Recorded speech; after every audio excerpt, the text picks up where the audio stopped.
आज हमार सनेसबा परमेश्वर के संगे रहे के अभ्यास करें। हम एगो ऐसन श्रृंखला पर अध्ययन करत बानी जवना के उद्देश्य ई सीखे के बा कि हम कैसे एह जागरूकता के साथ जीवन बिताई कि परमेश्वर हमनी के संगे बा। अगर रवा ई बात के समझ के साथ जिए के सीख ली कि परमेश्वर सचमुच रवा संगे बा, तो चाहे रवा सामने कैसनो कठिनाई काहे ना आ जाव, ई रवा के शांति और आशा दी। आई संक्षेप में वो मुख्य बातन के फेर से देख ली जवना पर अबले हमनी विचार कैले बानी। परमेश्वर हमनी में से हर एगो के संगे बा, चाहे हम एह बात के जानत होखी चाहे एह पर विश्वास करत होखी, काहे कि परमेश्वर सर्वव्यापी बा, मतलब उ एक समय में हर जगह मौजूद बा। ऐसन कौनो जगह नइखे जहाँ परमेश्वर ना होखे। रउआ जहाँ कहीं बानी उ उहाँ बा। रउआ जहाँ कहीं जानी उ पहिले से उहाँ मौजूद रहेला। भजन संहिता अध्याय 139 पद 7 से 12, यिर्मयाह अध्याय 23 पद 23 से 24। अक्सर हम परमेश्वर के बहुत दूर समझिले, काहे कि हम सोचले कि उ ऊपर स्वर्ग में बा और हम एहिजा नीचे बानी। परमेश्वर स्वर्ग में बा, बाकिर उ स्वर्ग से भी महान बा, असल में स्वर्ग के रचना भी ओही कैले बा। कुलुस्सी अध्याय 1 पद 16। ई सांच बा कि परमेश्वर एगो विशेष और सक्रिय तरीका से स्वर्ग में मौजूद बा, ई कोनो दूसरा दिन के अध्ययन के विषय बा। बाकिर तबो उ सर्वव्यापी बा, मतलब उ एके समय में हर जगह मौजूद बा। बाइबल में स्वर्ग में परमेश्वर के होखे के जवन उल्लेख मिलेला, ओकर उद्देश्य परमेश्वर के महानता, ओकर महिमा और एह सांच पर जोर देहल बा कि उ सबकरा से ऊपर और सब पर अधिकार रखे वाला प्रभु बा। परमेश्वर स्वर्ग में बा, बाकिर उ एहिजो हमनी के संगे बा, रवा संगे भी, पूरा रूप से मौजूद, प्रेम करे वाला, राज करे वाला और सब चीज के संभाल के रखे वाला। और काहे कि उ अनंत बा, जवन कर कौनो सीमा नइखे, ऐसे उ हमनी में से हर एगो के संगे ऐसन बा, मानो ए संसार में खाली हम ही एक आदमी होखी। आपन लोग खातिर परमेश्वर के सनेस हमेशा से ई रहल बा, मत डेरिहा, काहे कि हम तोहरा संगे बानी। ऐसन कौनो बात नइखे जवन तोहरा विरोध में आवे और हमसे बढ़ होखे, और हम तोहर परमेश्वर बानी। तू सृष्टि के द्वारा भी हमार बाड़ और छुटकारा के द्वारा भी हमार बाड़, और जबले हम तोहरा के पूरा तरह से बाहर निकाल के सुरक्षित ना ले आएब, तबले हम तोहरा के संभालत रहब। यशायाह अध्याय 41 पद 10, यशायाह अध्याय 43 पद 1 से 2। काहे कि परमेश्वर अदृश्य बा, मतलब उ हमनी के देहिक इंद्रियन के पहुंच से बाहर बा, ऐसे हम ओकरा के ना देख सकिला और ना महसूस कर सकिला, जबले कि उ खुदे कौनो प्रत्यक्ष और छुए जा सके वाला तरीका से अपना के प्रकट करे के चुनाव ना करे, जवन की बहुत कम होखेला। तबो परमेश्वर अपना बारे में एगो प्रत्यक्ष और छुए जा सके वाला प्रकाशन हमनी के देले बा, जवन हमनी के बतावेला कि उ केहा, ओकर स्वभाव कैसन बा, उ का कैले बा, उ अब का करत बा, और आगे का करी, और उ बा पवित्र शास्त्र, मतलब बाइबल। परमेश्वर के लिखल वचन ही ओकरा बारे में जानकारी के हमनी खातिर एकमात्र पूरा तरह से भरोसेमंद और सच्चा स्रोत बा। यीशु कहलन कि पवित्र शास्त्र ओकरे गवाही देला। यूहन्ना अध्याय 5 पद 39। जब हम ओकर लिखल वचन में प्रभु के बारे में पढ़िला और देखिला कि उ कतना भला और कतना महान बा, त हमनी के भीतर परमेश्वर के प्रति विश्वास, मतलब भरोसा और दृढ़ निश्चय उत्पन्न होखेला।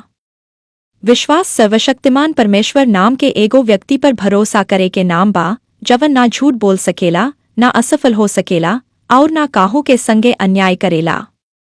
हालांकि परमेश्वर अदृश्य बा, तबो हम विश्वास के द्वारा ओकरा संगे संबंध रख सकिला और ओकरा संगे सहभागिता कर सकिला। हम ओकरा से ऐसन बात कर सकिला, मानो सचमुच हमनी के लगे मौजूद बा, काहे कि उ वास्तव में मौजूद बा। जब हम परमेश्वर के उपस्थिति के स्वीकार करिला, मतलब जब हम ओकरा से बात करिला, ओकरा बारे में बात करिला और जानबूझ के एह सांच पर आपन मन लगाविला कि उ हमनी के संगे बा, त एह से हमनी के भीतर रह बात के जागरूकता बढ़ेला कि उ सचमुच हमनी के संगे बा। हमनी खास रूप से एह बात पर जोर देले बानी कि परमेश्वर संबंध रखे वाला परमेश्वर बा। उ हमनी के संबंध खातिर रचलस, ताकि हम ओकर बेटा बेटी बनके ओकरा संगे प्रेम से भरल संबंध में जीवन बिताई। सर्वशक्तिमान परमेश्वर यीशु के द्वारा हमनी के अपना संगे संबंध में आवे के निमंत्रण देला। उत्पत्ति अध्याय 1 पद 27, इफिसी अध्याय 1 पद 4 और 5, पहला कुरिन्थी अध्याय 1 पद 9। हम परमेश्वर के जाने खातिर रचल गयल बानी, खाली ओकरा बारे में कुछ बात जाने खातिर ना, बल्कि ओकरा के निजी संबंध में जाने खातिर, ऐसन तरीका से कि ओकरा संगे हमनी के सहभागिता हमनी के जीवन पर असर डाले। यूहन्ना अध्याय 4 पद 41 और 42, पहला यूहन्ना अध्याय 1 पद 3 और 4। जब यीशु के क्रूस पर चढ़ावल गयल और ऊ जी उठलन, तो स्वर्ग में लवटे से पहिले ऊ अपना चेलवन से कहलन, देख, हम युग के अंत ले हमेशा तोहनी के संगे बानी। मती अध्याय 28 पद 20। जवन यूनानी शब्द के अनुवाद देख के रूप में कइल गयल बा, वो ऐसन शब्द से निकलल बा जेकर मतलब बा जानल या जागरूक होखल। एकर मतलब खाली यीशु के बारे में बातन के याद करे के कोशिश ना ह, मानो अबे हिजा नइखन। ई त उहा के संगे एगो सचेत सहभागिता बा, ऐसन सहभागिता जे एह सांच पर आधारित बा कि रवा विश्वास करीले कि ऊ ठीक रवा संगे मौजूद बाड़े। ई अलौकिक बात बा, काहे कि परमेश्वर सचमुच रवा लगे मौजूद बाड़े और रवा संगे सहभागिता करेलन। हम लगातार हमनी सभे के प्रोत्साहित करत आइल बानी कि हर दिन कुछ समय, लगभग 5 मिनट या ओकरा से अधिक, परमेश्वर के सामने शांत होके बिताई। सब उपकरण बंद कर दी, संगीत तकियो बंद कर दी। फेर ओकर रवा संगे होखे के उपस्थिति के स्वीकार करी और जानबूझ के आपन ध्यान ओही पर केंद्रित करी। अपना मन के एह सांच पर लगावे खातिर मजबूर करी और धीरे धीरे ऊ बात कही जे वास्तव में सांच बा, रवा एहिजे हमार संगे मौजूद बानी। स्थिरता और शांति रवा के ऐसन स्थिति में ले जाला जहाँ रवा ओकरा के अउरी पूरा रूप से जान सकेनी और एक के उपस्थिति के प्रति जागरूक हो सकेनी जे शुरू से ही रवा संगे मौजूद रहल बाड़े। भजन संहिता अध्याय 46 पद 10। चुप हो जा और जान ले कि हम ही परमेश्वर बानी। थोड़ा देर ठहर जा और जान ले कि हम परमेश्वर बानी। जेरूसलम, शांतिपूर्वक प्रतीक्षा कर और तोहरा प्रमाण मिल जाए कि हम परमेश्वर बानी। जब रवा ऐसन करीले, त रवा सचेत रूप से परमेश्वर, अपना सृष्टिकर्ता और अपना उद्धारकर्ता के संगे रहे के चुनाव करत बानी। विश्वास के द्वारा परमेश्वर के उपस्थिति में बैठल हमनी खातिर स्वागत और ताजगी दूनों के समय बा। इफिसी अध्याय 3 पद 12। मसीह के द्वारा और ओकरा पर हमनी के विश्वास के कारण अब हम साहस के साथ परमेश्वर के उपस्थिति में आ सकीला, एह भरोसा के साथ कि ऊ खुशी से हमनी के स्वागत करेलन। एह बात के याद राखी, रवा ओ जगह ना पहुंच सकीले जहाँ रवा पहिले से ही मौजूद बानी। रवा परमेश्वर के उपस्थिति में बानी, चाहे रवा एह बात के जानत होखी चाहे एह पर विश्वास करत होखी। बाकिर रवा एह बात के प्रति जरूर औरी जागरूक हो सकेनी कि रवा कहाँ बानी और रवा संगे के बा, औरी जागरूकता रवा के सोचल और महसूस करे के तरीका पर असर डालेला। प्रेरित पतरस अपना शुरुआती सार्वजनिक उपदेशन में से एगो में लोगन के भीड़ के सामने यीशु के प्रचार कैलन और कहलन, अपना पाप से फिर जा और परमेश्वर के ओर मुड़ जा, ताकि तोहर पाप मिटा दिहल जाव। तब प्रभु के उपस्थिति से ताजगी के अद्भुत समय आए। फिर जा, ताकि प्रभु के उपस्थिति से तोहरा आत्मिक सामर्थ्य मिल सके। प्रेरितन के काम अध्याय 3 पद 19। परमेश्वर के रवा संगे होखल एगो निश्चित सांच बा। ऊ ठीक रवा लगे बाड़े, चाहे रवा एह बात के जानत होखी चाहे एह पर विश्वास करत होखी। बाकिर परमेश्वर के रवा संगे होखे के जागरूकता अपने आप पैदा ना होखेला। एह जागरूकता के हमनी के विकसित करे के पड़ेला। एह खातिर जरूरी बा कि हम समय निकाल के ई स्वीकार करी कि ऊ हमनी के संगे बाड़े और समय निकाल के सचेत रूप से ओकरा संगे रही, मतलब ओकर उपस्थिति में बैठीन। हर दिन कुछ मिनट ओकरा संगे सचेत रूप से बैठे के अलावा रवा अपना रोजमर्रा के जीवन में ओकरा से बात करे और ओकरा के स्वीकार करे के आदत भी विकसित कर सकीले। जब रवा अपना गाड़ी लगे जात होखी, आपन बिछावन ठीक करत होखी या कोनो दुकान में जात होखी, त शांतिपूर्वक ओकरा से बात करत या ओकरा बारे में सोचत अपना ध्यान ओकरा और लगवले रह सकीले। ऐसन हर काम में जहाँ रवा के आपन पूरा ध्यान खाली ओही काम पर लगावे के जरूरत ना होखे, वह जानबूझ के परमेश्वर के संगे रहे के अभ्यास करी। ए काम के सबसे प्रभावशाली तरीका में से एगो ई बा कि रवा अपना रोज के कामकाज के दौरान परमेश्वर के स्तुति करे और ओकर धन्यवाद करे के आदत बना ली। जब रवा ऐसन करब, तब रवा अपना संगे ओकर उपस्थिति के प्रति औरी गहिर जागरूकता विकसित करब। स्तुति के मतलब सबसे पहिले और सबसे अधिक संगीत ना हा। स्तुति के मतलब बा परमेश्वर के स्वीकार कैल, ओकरा बारे में ही बतावल कि ऊ के हऊ का कैले बा, ऊ आपका करत बाड़े और आगे का करी हैं। भजन संहिता अध्याय 107 पद 8 और 15 से 21 और 31। बहुत साल ले हम एगो उच्च विद्यालय में इतिहास के शिक्षक के रूप में काम कईनी। कई बेर ऐसन अवसर आवत रहे जब कोनो विद्यार्थी के चरित्र या ओकर पढ़ाई में उपलब्धि खातिर ओकर प्रशंसा करे के उचित होखत रहे।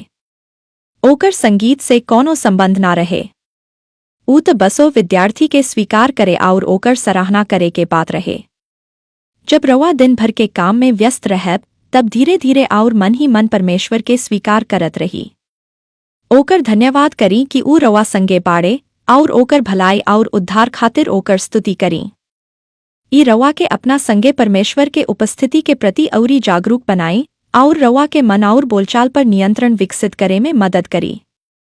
हमनी के ओ बात के जरूरत बा जेकरा के हम वाक्यांश उद्धारकर्ता पर दृष्टि कहिले बानी, जवना के उपयोग हम ओ घड़ी कर सकी जब दबाव बढ़े लागे, विचारन के तूफान उठे लागे, भावना उग्र हो जाव और परमेश्वर बहुत दूर लागे। एह तरह के कुछ उदाहरण बा, रवा हमार संगे बानी, रवा हमार पक्ष में बानी, ई परिस्थिति रवा से बढ़ नइखे, प्रभु रवा के स्तुति हो, आदि। हमनी सभे अपना मन में चिंताजनक विचार और डर के अनुभव करीला और अक्सर हम ओ विचारन के विरोध करके और अस्वीकार करके ओह से लड़े के कोशिश करीला। बाकिर ऊ बार बार लवट के आ जालन। एह विचारन से लड़ला के बजाय अपना ध्यान बदल दी। अपना ध्यानो परमेश्वर पर लगाई जे रवा संगे बाड़े और रवा के पक्ष में बाड़े। अगर रवा हर दिन ओकर उपस्थिति के अभ्यास करे और ओकरा के स्वीकार करे के आदत विकसित कर लेहले बानी त ऐसन करे बहुत आसान हो जाला। पिछला अध्ययन में हमनी एह बात पर ध्यान देले रही कि दाऊद प्रभु के उपस्थिति के स्वीकार करे में निपुण रहलन। ऊ कहलन, जवन समय हम डेराइब ओही समय हम तोहरा पर भरोसा रखब। भजन संहिता अध्याय 56 पद 3। जब दाऊद डर से घेरायल रहस तब ऊ आपन ध्यान परमेश्वर पर केंद्रित कर देत रहस। ऊ ऐसन एह से कर पावत रहस काहे कि ऊ प्रभु के उपस्थिति में रहे के अभ्यास कैले रहस। दाऊद ऐसन संस्कृति में रहत रहस जवन परमेश्वर के स्तुति के महत्व के समझत रहे। ओकर लोग लगे परमेश्वर के आराधना और स्तुति करे खातिर एगो जगह रहे। पहिले मिलाप वाला तंबू, जवन तंबू के रूप में बनल रहे, और बाद में यरूशलेम में बनल मंदिर। परमेश्वर सैकड़ों बरिस ले एह दोनों जगह पर आपन उपस्थिति के प्रत्यक्ष रूप से प्रकट करत रहलन। सब वयस्क पुरुषन खातिर ही जरूरी रहे कि ऊ पहिले मिलाप वाला तंबू और बाद में मंदिर में प्रभु के सामने उपस्थित होखस। निर्गमन अध्याय 23 पद 14 से 17। मंदिर के नजदीक आवे के समय गावल जाए वाला निश्चित भजन के विकसित कैल गयल रहे और ओ लोग के नियमित रूप से अभ्यास भी करावल जात रहे। बाकिर दाऊद जे मिलाप वाला तंबू में आराधना करत रहस और ओकर बेटा सुलैमान जे मंदिर के निर्माण कैलस, ई बात जानत रहलन कि हालांकि परमेश्वर आपन उपस्थिति के मिलाप वाला तंबू और मंदिर में प्रकट कैले रहस, तबो ऊ सर्वव्यापी बाड़े, मतलब एक समय में हर जगह मौजूद बाड़े। भजन संहिता अध्याय 139 पद 7 से 8, दूसरा इतिहास अध्याय 6 पद 18। दाऊद एह जागरूकता के साथ जिए के सीख लेहले रहस कि परमेश्वर हर जगह मौजूद बाड़े और ऊ जहाँ कहीं रहस उहा परमेश्वर के संगे लगातार संगति के अनुभव कर सकत रहस और ओही में आपन जीवन बिता सकत रहस। हाँ, ऐसन भवन में जा सकत रहस जहाँ परमेश्वर विशेष रूप से आपन उपस्थिति प्रकट करत रहस। बाकिर दाऊदी समझत रहस कि ऊ हमेशा प्रभु के उपस्थिति में बा और एह समझ से ओकरा शांति और आशा मिलत रहे। दाऊद एह जागरूकता के जानबूझ के आपन ध्यान परमेश्वर पर लगा के विकसित कैलन। ऊ अपना के शांत रहे, परमेश्वर के सामने बैठे, ओकरा बारे में सोचे और ओकरा से तथा ओकरा बारे में ऐसन बात करे खातिर प्रेरित करत रहस मानो परमेश्वर ओहिजे मौजूद बाड़े, काहे कि ऊ सचमुच मौजूद रहलन और आजो मौजूद बाड़े। भजन संहिता अध्याय 27 पद 4 से 8, भजन संहिता अध्याय 16 पद 8। भजन संहिता अध्याय 63 पद 6 और 7। हम अपना बिछावन पर तोहरा के याद करीला, रात के पहर में हम तोहरे पर ध्यान लगाविला। हम सोचला कि तू हमार कतना सहायता कैले बाड़। तोहरे पंखन के छाव में हम आनंद से गीत गाविला। दाऊद परमेश्वर के स्तुति के मूल्य के समझत रहस। ऊ लिखलन, नन्हका लइकन और दूध पिए वाला बच्चन के मुंह से तू अपना विरोधियन के कारण सामर्थ्य स्थापित कैले बाड़, ताकि दुश्मन और बदला लेवे वाला के चुप करा दिहल जाव। भजन संहिता अध्याय 8 पद 2। बाद में यीशु एह वचन के उल्लेख कैलन और एह सामर्थ्य के परमेश्वर के स्तुति के रूप में बतवलन, नन्हका लइकन और दूध पिए वाला बच्चन के मुंह से तू अपना खातिर स्तुति तैयार कैले बाड़। मती अध्याय 21 पद 16। स्तुति रवा के परमेश्वर पर ध्यान केंद्रित करे में सहायता करेला और स्तुति दुश्मन के मतलब रवा मन में उठे वाला उथल पुथल से भरल विचारन के शांत कर देला, काहे कि ई रवा ध्यान के केंद्र बदल देला। आई प्रभु पर आपन ध्यान केंद्रित करे, जानबूझ के ओकरा के खोजे और ओकर स्तुति करे के एगो सांच उदाहरण देखी। ई घटना दाऊद के वंशज राजा यहोशापात के शासनकाल में भइल रहे। राजा यहोशापात 873 से 848 ईसा पूर्व तक राज कैलन। यहोशापात इसराइल के दक्षिणी भाग जवन यहूदा कहलात रहे ओकरा पर राज करत रहलन। दूसरा इतिहास अध्याय 20। 3 दुश्मन सेना मिलके यहूदा पर हमला करे के योजना बनवले रहली। जब यरूशलेम में ई खबर पहुंचलक कि ऊ सेना लोग अब बहुत नजदीक आ गयल बा और उनकर सैनिक यहूदा के सेना से कहीं अधिक बाड़े, त राजा सहित सब लोग डर से भर गयल। राजा के आदेश पर यहूदा के अलग अलग भाग से लोग यरूशलेम के मंदिर में प्रभु के खोजे खातिर जुटल। इब्रानी भाषा के 2 शब्द के अनुवाद खोजना कैल गयल बा और दोनों के मतलब बा आराधना या प्रार्थना के द्वारा परमेश्वर के खोजल। दूसरा इतिहास अध्याय 20 पद 3 और 4। राजा मंदिर के आंगन में लोगन के सामने खड़ा भइलन और प्रार्थना करे लगलन। ऊ अपना प्रार्थना के शुरुआत समस्या से ना बल्कि परमेश्वर के महानता और ओकर सर्वशक्तिमान सामर्थ्य से कैलन। हे हमार पूर्वजन के परमेश्वर यहोवा, का रवा स्वर्ग में विराजमान परमेश्वर नइखी? रवा पृथ्वी के सब राजन पर राज करीले। रवा हाथ में सामर्थ्य और शक्ति बा, कौनो रवा सामना ना कर सकेला। दूसरा इतिहास अध्याय 20 पद 6। एक के बाद यहोशापात याद कैलन कि बीतल समय में परमेश्वर कैसे उनकर सहायता कैले रहलन। जब रवा लोग एह देश में आयल तब रवा एहिजा के निवासी लोग के निकाल देनी और ए देश के अपना मित्र इब्राहिम के वंशजन के हमेशा खातिर दे देनी। दूसरा इतिहास अध्याय 20 पद 7। ध्यान दी, ई एगो संबंध के बतावे वाला बात रहे। राजा कहत रहलन रवा अपना लोग के सहायता कैनी। इब्राहिम परमेश्वर के मित्र रहलन। हम ओकरे वंशज बानी और हमहू रवा लोग बानी। फेर राजा ए बात के याद कैलन कि उनकर पूर्वज जे ए देश में बसल रहलन और जे ई मंदिर बनवले रहलन, जवना के सामने ऊ खड़ा रहलन, ऊ लोग ई शिक्षा देले रहे, जब भी हम कौनो विपत्ति के सामना करब, चाहे युद्ध होखे, महामारी होखे या अकाल होखे, हमें मंदिर के सामने जहाँ रवा नाम के आदर कैल जाला, रवा उपस्थिति में आके खड़ा हो सकिला। हम उद्धार खातिर रवा से दोहाई दे सकिला और रवा हमार बात सुनब और हमनी के बचेब। दूसरा इतिहास अध्याय 20 पद 8 और 9। ध्यान दी कि अपना प्रार्थना में राजा परमेश्वर के महान पारलौकिकता और ओकर निकट उपस्थिति दोनों के स्वीकार कैलन।